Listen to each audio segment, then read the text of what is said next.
लोकसभा चुनाव में खराब प्रदर्शन के बाद महाराष्ट्र की बीजेपी, शिवसेना और एनसीपी की महायुति गठबंधन में अब रार बढ़ती दिख रही है। बीजेपी के गठबंधन सहयोगी शिवसेना के प्रमुख और राज्य के मुख्यमंत्री एकनाथ शिंदे ही अब उससे ताने मारने लगे हैं। वह राज्य में सत्ताधारी गठबंधन के खराब प्रदर्शन के लिए बीजेपी के 400 पार के नारे को जिम्मेदार बताने लगे हैं। एकनाथ शिंदे ने बीजेपी के 400 पार वाले पर तंज कसते हुए कहा कि बीजेपी ने 400 पार का नारा दिया और लोकसभा चुनाव में 400 से ज्यादा सीटें जीतने का लक्ष्य रखा, लेकिन कुछ इलाकों में इसे लेकर नेगेटिव नैरेटिव सेट किया गया है कि संविधान बदल दिया जाएगा और 400 पार के लक्ष्य को इससे जोड़ दिया गया। शिंदे ने इस नारे के साइड इफेक्ट बताते हुए कहा कि लोगों ने विपक्ष के इस बात को ध्यान में रखा और इसका उल्टा असर हुआ। उनकी गाड़ी 300 का आंकड़ा भी पार नहीं कर पाई। कई राज्यों में उन्हें बड़ा झटका लगा। इसी कारण से महाराष्ट्र में भी महायुति को वह सफलता नहीं मिली जिसकी उसे उम्मीद थी। शिवसेना प्रमुख ने कहा कि बड़े पैमाने पर झूठे नैरेटिव और झूठी अफवाह लोगों में फैलाई गई कि संविधान बदला जाएगा, आरक्षण कम होगा, उसमें मुस्लिम होंगे, दलित होंगे और कई लोग होंगे। इसमें जो आज भ्रम पैदा किया गया यह जरूर लोगों के सामने आएगा।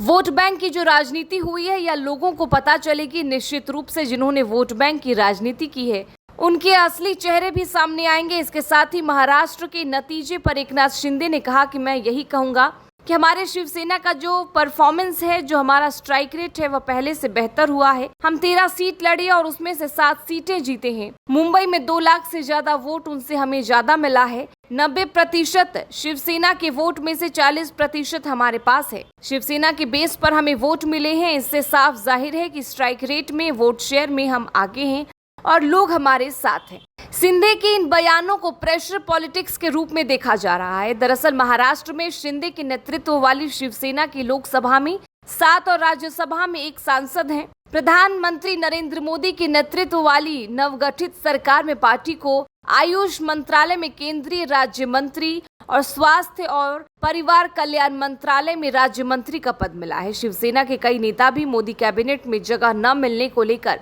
हाल के दिनों में नाराजगी जता चुके हैं। मावल से लोकसभा सदस्य श्रीरंग बारणे ने भी कहा कि शिवसेना को 1 कैबिनेट और 2 राज्य मंत्री पद मिलने से कुछ सांसदों को जगह मिल जाती, लेकिन सही समय पर उनकी मांग पूरी की जाएगी। अब देखना ये होगा कि महाराष्ट्र में तकरार की जो तस्वीरें सामने आई हैं, क्या इसका असर महाराष्ट्र में होने वाले विधानसभा चुनाव में भी देखने को मिलेगा।